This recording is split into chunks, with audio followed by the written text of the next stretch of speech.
Kenalin, nama saya Nadina Farah. Jadi di sini saya akan menjelaskan tentang pengertian apa sih itu tahayul, bid'ah, dan khurafat. Nah, jadi di sini tuh ada pengertian tahayul. Tahayul itu adalah kepercayaan atau keyakinan yang tidak berdasarkan fakta, logika, atau ajaran agama yang benar. Nah, tahayul ini seringkali berkaitan dengan hal-hal yang tidak dapat dijelaskan secara ilmiah atau rasional. Lalu ada juga jenis tahayul. Jenis tahayul itu seperti kepercayaan pada roh jahat, hantu, atau makhluk halus. Lalu keyakinan pada kekuatan supernatural yang tidak dapat dijelaskan, penggunaan ramalan, prediksi atau peramalan, kepercayaan pada benda-benda keramat atau mistik. Lalu yang terakhir, keyakinan pada kutukan atau nasib buruk.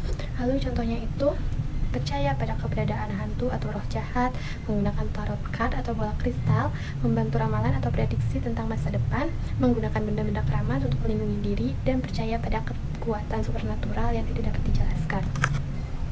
Lalu di sini ada dampak dari tahayul itu dapat mengganggu kehidupan sehari-hari, meningkatkan kecemasan dan ketakutan, menghambat perkembangan ilmu pengetahuan, membuat orang menjadi tergantung pada kepercayaan yang tidak berdasar, dan menghancurkan nilai-nilai agama yang benar. Lalu gimana sih caranya untuk menghindari dari tahayul itu? Kita bisa mencari pengetahuan yang benar tentang agama, menggunakan logika dan akal sehat, membaca dan memahami kitab suci, berkonsultasi dengan ulama atau ahli agama, dan mengembangkan kesadaran kritis. Nah, di sini juga ada ayat Al-Quran yang akan dibacakan oleh teman saya. A'udzubillahi minasyaitonirrajim. Bismillahirrahmanirrahim. Badi'us samawati wal ard, anna yakunu lahu waladu wa lam takul lahu syahibah, wa khalaqa kulla syai'in wa huwa bikulli syai'in alim.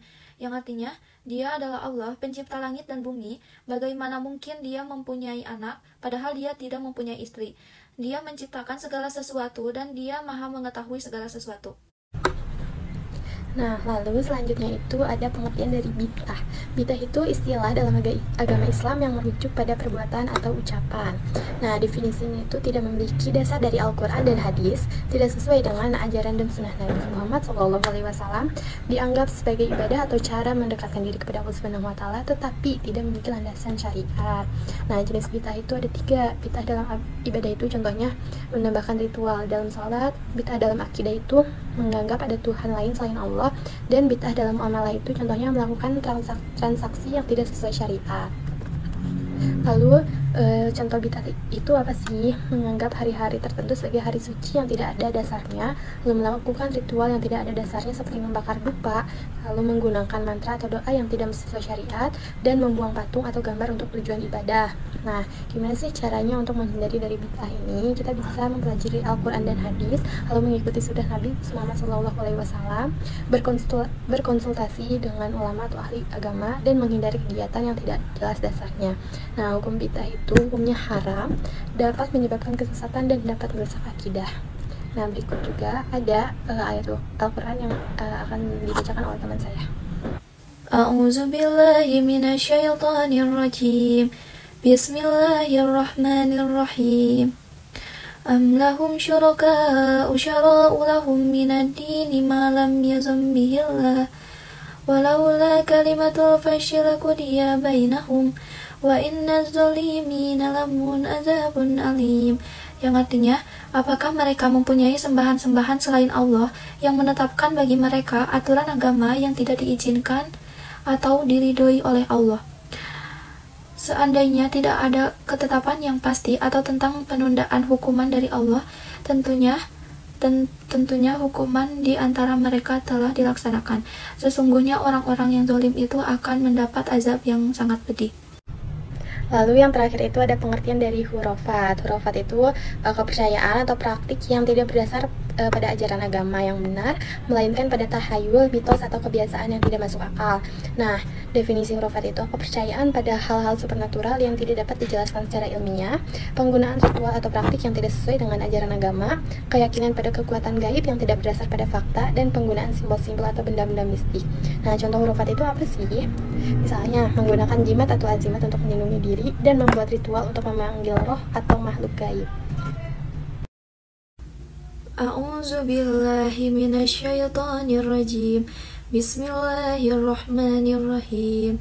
wa annahu kana rijalun minal insi ya'uzunu birijalin minal jinni fajaduhum rokodo, yang artinya sesungguhnya ada beberapa orang laki-laki dari kalangan manusia yang meminta perlindungan kepada beberapa laki-laki dari kalangan jin sehingga mereka atau jin menjadikan mereka manusia bertambah sesat. Baik, sekian definisi atau pengertian yang dapat saya sampaikan mengenai pengertian dari tahayul, bid'ah, dan hurufat secara umumnya. Perkenalkan, saya Devita Naila Hidayati. Skin pocong sujud menghadap ke foto mencerminkan elemen bid'ah yang jelas, menganggap memiliki kesadaran dan kemampuan untuk menyembah, serta menggunakan foto sebagai objek penyembahan merupakan bentuk contoh penyembahan berhala. Hal ini mengindikasikan kepercayaan pada ritual sujud kepada objek selain Allah dan menganggap sebagai perantara untuk berkomunikasi dengan Allah. Praktik ini bertentangan dengan ajaran agama Islam dan dapat berdampak negatif seperti meningkatkan kesesatan dan kepercayaan tidak mendasar. Halo, Assalamualaikum warahmatullahi wabarakatuh. Saya Gania Marwa Fauzia akan menjelaskan tentang kurapat. Jadi, kurapat itu adalah keyakinan pada makhluk goib atau kekuatan goib yang tidak dapat dijelaskan.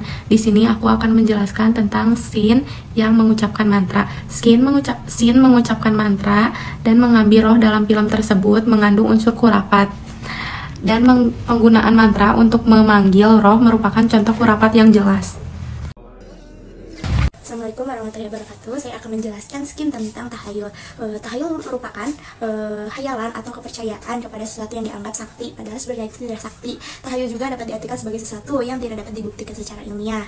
Nah, saya akan menjelaskan skim tentang tahayul yang ada di pengabdi setan 2. Tersebut adalah mendengar suara dari dalam kubur. Itu mengandung elemen tahayul yang kuat, yaitu percaya bahwa suara tersebut berasal dari roh atau arwah. Nah, serta takut atau hormat yang berlebihan, itu tidak boleh sebenarnya terhadap kuburan, merupakan tahayul. Hal ini juga mengidentifikasikan kepercayaan pada kekuatan supernatural yang tidak berdasar dan menganggap suara tersebut sebagai pertanda atau ramalan. Nah, kesimpulannya adalah bahwa sin tersebut mengandung unsur bid'ah, tahayul, dan hurufat. Nah, praktik tersebut bertentangan dengan ajaran agama Islam, dapat berdampak negatif seperti meningkatkan ketakutan, kecemasan, dan memperhambat ilmu pengetahuan.